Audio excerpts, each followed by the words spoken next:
Hey guys, it's Brandon, aka B.Rich Beauty, aka your beauty best friend. Happy Monday, y'all. I hope you had a great weekend. Baby, our Verzuz battle got postponed. We're talking about the Potomac Housewife reunion, and we're going to talk about Atlanta and a lot more. So, you know what to do. Grab your tea, grab your beverage. Let's go.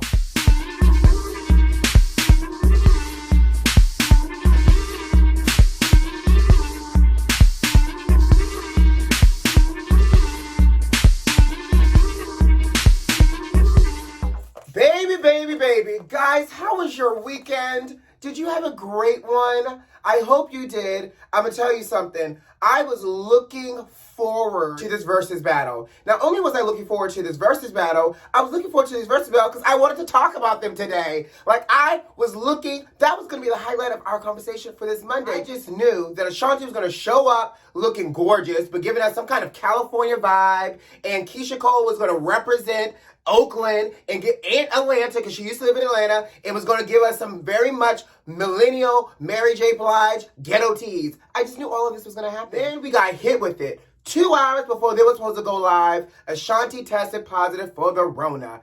Okay, so first of all, how do we not test her like the day before or even the morning of? How does this happen 2 hours before you go live? And then Ashanti had the nerve, excuse me while I roll my face. Then Ashanti had the nerve to then post, guys, I'm so sorry. I have the RHOA, but we're going to try to get this together. I'm willing to do this from my house. I have my computer ready, blah, blah, blah, blah, blah, blah. First of all, girl, what you're not about to do is try to shortchange us 2 hours before you're supposed to go live with some Teddy Riley and babyface technology. We know where we've come from, and we know where we've gone in terms of the quality of this Verzuz. Ashanti, you and your last-minute RHOA admission will not set us back to the beginning of this Verzuz battle with Teddy Riley and babyface and that type of technology, sis. And you know what I will say? Because Ashanti went on her Instagram Live, for those that may have seen it, and she wanted to get Keyshia on, and Keyshia jumped on, and they spoke. You know, Keyshia said, I don't want to do this virtually and remote with you. She goes, I want to give you your flowers in person. I want to hug on you. Keyshia goes, I want to sing your songs. And then she stuttered. It was like, and I hope you will want to do the same for me. Keyshia, girl, you think Ashanti's about to open up her mouth on live television and sing one of your songs? That's like staying up on Christmas Eve and waiting for Santa, the real Santa, to come down somebody's chimney. And you know what? I hope, and I know I'm giving Ashanti a lot of ish. And I will say this. I was going to go to a Verzuz party at a friend's home. And when it got canceled, we were on the phone together, and he was like, bitch, still come over. We can listen to music, cocktail and snack. So I said, okay, that's fair. Why don't we do our own kind of like Verzuz with them? We did a little Spotify playlist with Ashanti and Keyshia Cole.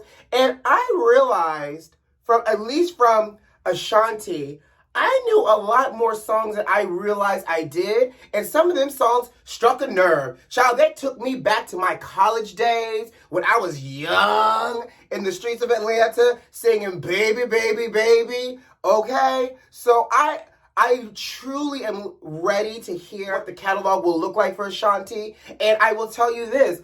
Keyshia Cole gave us some bangers too on Saturday night, and I was singing to my lungs as well. But still, Keyshia took us there. So January 9th is when it's been postponed to. Ashanti, girl, get better. Ashanti has been traveling all up and through Africa, honey. And she said she didn't get it in Africa, but she got it from a family member in her own doggone house from who she hugged. So, Ashanti, feel better, get better. I want my Verzuz battle on January 9th, okay? So let's talk about the Potomac Housewives and the reunion part 1. Did you guys watch? Baby. First of all, I thought the set looks amazing. Obviously, this was the first in-person reunion since the pandemic. Huge ballroom. They're 6 feet apart. The color this season is yellow. They all look like a variation of the sun, and some better than others, and we'll talk about that too. And I will say, overall, the girls all came ready for a reunion. Now, because we got to talk about it, I will say this. I feel like part 1 started a little slow because they're trying to rev us up into part 2 and 3. we didn't get the drama really until the last 15 minutes of the actual episode for part 1. And that's when Monique started bringing out her binder of receipts. So let's start with the fashion. Monique, I thought, looked stunning in a custom outfit by Riley Knox. Shout out to Riley Knox. I did a What's in Your Bag episode with her. She's talented, #1 Beyonce impersonator, and she made this dress for Monique that was form-fitted. It was yellow stoning. It was, the mesh was her body color. Love Monique's hairstyle, short, and her makeup looked great.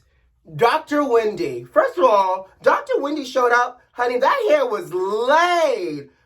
Jet black, cascading curls, and she wore somebody's quinceañera dress in yellow. I don't know whose quinceañera that she borrowed it from, or if she's African, so maybe it was, her African version of a quinceañera. I don't know, but it was ballroom inspired. It looked a little mariachi with the way the top half of the outfit was, the stoning of it all. I liked her makeup. It was a pinch too frosted on the outer corners for me, but she looked great.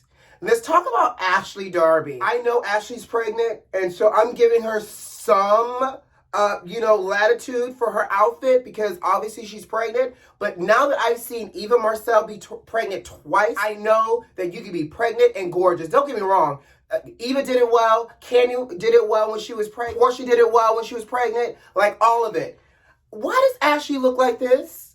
And it can't be because she doesn't have any good friends, because I'm hoping she would have somebody great to style her. First of all, her hair was just boring. It was one-sided, came straight down, had a little fluff at the end. I noticed on one of the commercial breaks they came back, and then the bottom of the hair had curls, and then it fell out, so I don't know what sequence they edited this. So it looks like they bumped her curls in between.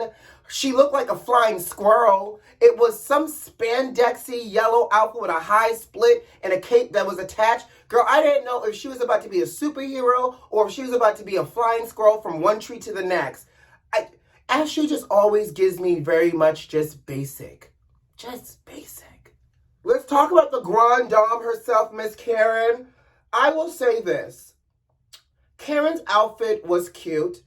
Something similar again with like stoning and a mesh color. Her girls were up. Hair was down. Blonde tips. Is that one of your wigs, Karen? And her makeup was okay as well. Something about Karen's lips. I don't know if it's the way she lines them or if she has a little bit of extra filler, which she probably does. Karen, okay. Like she looked cute. I think she also looked age appropriate as well. Can we talk about Robin? I know. I want to talk about Robin, but I don't want to talk about Robin. I don't understand. Okay, so first of all, let me back up. Andy threw out the question about who's best dressed and who can use some improvement. And obviously, Karen comes for Giselle's throat with fashion always. Now, here's the thing. Nobody ever says anything about Robin's fashions as much as they talk about Giselle's. Both of those two green eye bandits, not my words, theirs. Those green eye bandits are both basic and off the rack girls too.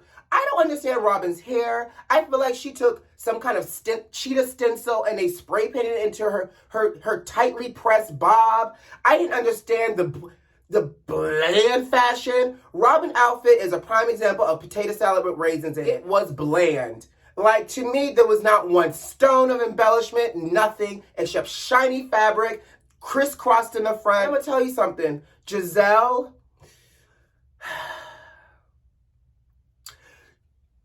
I appreciated the effort from Giselle.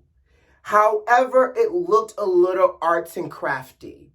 Again, yellow. She had stoning here, stoning down here. But the way the stoning looked like she grabbed a hot glue gun and glued it on and said, I'm ready. And I don't understand. Yes, Robin, you have long hair. Why is your hair just so lifeless? I get a little poof in the top and it's all cascading and it's just sitting there.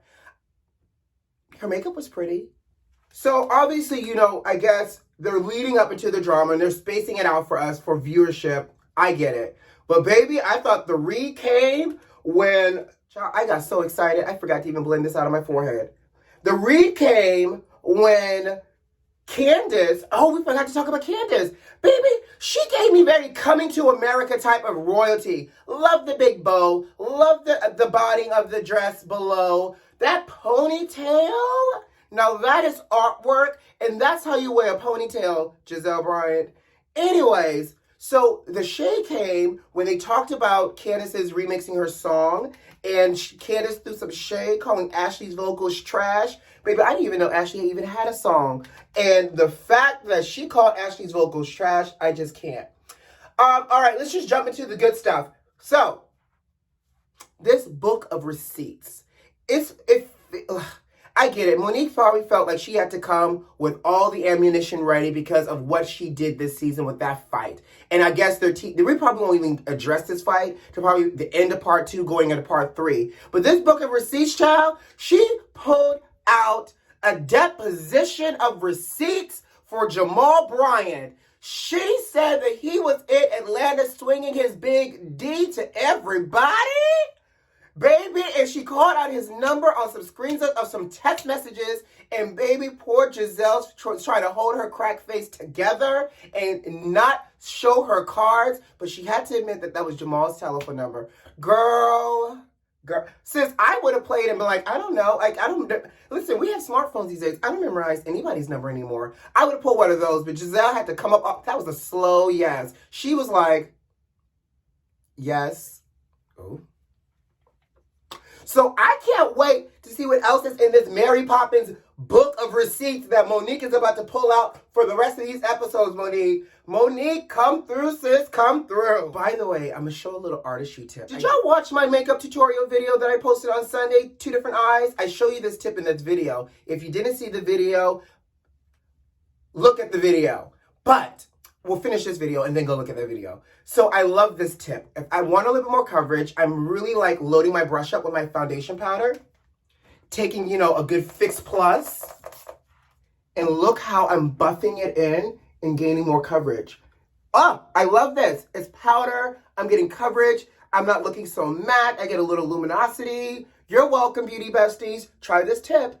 All right. Moving on, let's talk about Atlanta and episode 2. So let's talk about the episode. Riley graduated. We see new faces to the show, LaToya and Drew, and also Portia's out of jail. So what I will say is, LaToya is beautiful. She looks like trouble. And and Drew Sidora is there. Drew low-key gives me the vibes of when Kim Fields was on there. So we'll see how this plays out with Drew, because she looks like she's just a little too refined for this atmosphere of girls, but we shall see. Because apparently, by the way, her husband is fine. Apparently, they got some drama going. Actually, let's start with the drama with Drew. She's the newest, so let's start with the new girl. The new girl said at Cynthia's wine party that sometimes her husband has left for multiple days and she didn't know where her husband was. Excuse me, sis? And so much so that we see it play out towards the end of the episode where they're celebrating their 6th anniversary. He throws this dinner and they end up fighting. And the fight is rooted. First of all, she says, do you have cameras in this house? And were you watching me when you were out of town? First of all, sis, how are you existing in your house and not know if you have cameras in there outside of the Bravo approved cameras? That's the first piece. Second piece, she is upset and wanted to know where he went. She said, I thought you were downstairs. I went to bring you dinner and you was gone. Where were you? And the fact that that man dug his heels into the ground and refused to talk about it tells me there is something shady going on. And I bet you we're going to see it, if not in this season of episodes, but we'll probably see it when we get to the reunion, honey, because all the receipts come out for the reunion. Second of all, he finally admitted that he left for a couple of days, and he said, first of all, before he even admitted it, he says, I left and I went to the beach. What beach, sir? There's tons of beaches. Beaches all across the United States, but apparently he went to Tampa, and again, she didn't know where her husband was. He wasn't answering her calls. He wasn't responding to her text messages and anything else. Beauty besties, is that acceptable behavior in your relationships? He's single over here. I know it's not for me, but I want to know, what do you guys think and how Drew handled the situation? So moving on from Drew, LaToya. Apparently, she's a friend of Kenya and is coming across just as shady, wanting to hook Kenya up with a Nigerian. She's apparently separated from her man and apparently has sugar daddies. Said that her sugar daddies have bought her some things. And you know what's funny? Marlo was in this scene and Marlo goes, well, girl, you have to tell me the recipe of a sugar daddy. Marlo, I'm done. Like, girl, what? You would not sit on this stage and act like you don't know the definition of a whole sugar daddy yourself. Because you too have admitted, sis, that you dated a billionaire and you bought you a house, your mama a house, and you got a car out of him. Girl, if you don't know what a sugar daddy is, clearly you might need to watch old footage of yourself to figure out how you have... First of all, Marlo, you said it for your antics, girl. What you're not about to do is get a rise out of us, like you just did. But I think it made for great television. In addition, this wine party felt real forced to try to introduce new people and make us fall in love with everybody all at once. It felt a little messy, felt a little forced, but I will say this. Cynthia Bailey in these confessional looks, titty scent. I like my breasts with a side of corn and a biscuit. Listen, Cynthia Bailey, you and these titties, girl, had me looking some kind of way. And Candy, too. They are some tittylicious babies, and I am loving how they got them up and on display this season. Let me tell you something. That corona weight is rounding out everybody's body, and these ATL girls look very voluptuous, honey. All right, let's move on. So let's talk about this vaccine. 45 has announced that the White House staff would not be required to get this vaccine, nor will he be getting the vaccine right away. Now, I think it's quite funny. First of all, he probably feels like since everybody in the White House has already had the corona, that they probably don't need to get the vaccine because they're probably relying on these antibodies. But I think it's quite comical that you got George Bush, Clinton, and Obama saying they would take this vaccine on television to make America feel better at ease with it. And you got the president for this Operation Warp Speed, who's taking nothing but credit for it, talking about he is going to wait to get the vaccine. I bet you will, sir. Not to mention, why is the White House not being forced to get it as well if we have to have medical workers be forced and be put up first to get the vaccine too? Listen, I just can't wait for January 20th.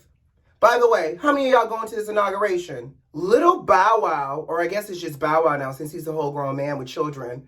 Bow Wow posted that he wants to bring back 106 in Park. For those that may not know what 106 in Park is, it was a show on BET that was like a music video show. They had guest stars. It was nothing about music. It was great interactive. It was for the culture. It had basically 3 sets of hosts before the show went off the air. And Bow Wow was actually one of the hosts during one of the iterations of 106 in Park. He wants to bring it back. He wants to bring it back to Atlanta. He says Atlanta got a lot going on. They got their celebrities there, lots of musicians, and he wants to bring it back so that it can stream live, have a live studio audience, and bring back the 106 in Park. Now, I don't know if he plans on being a host or not, or we're going to get some new hosts. But my question is, I actually enjoyed 106 in Park. Would you guys be open to a 106 in Park reboot? Let me know. All right, guys, I got to go. Woo, we talked about a lot today, and I love you for listening and getting ready with me. You know what to do. Subscribe to the channel if you like this video if you like, and leave me a comment.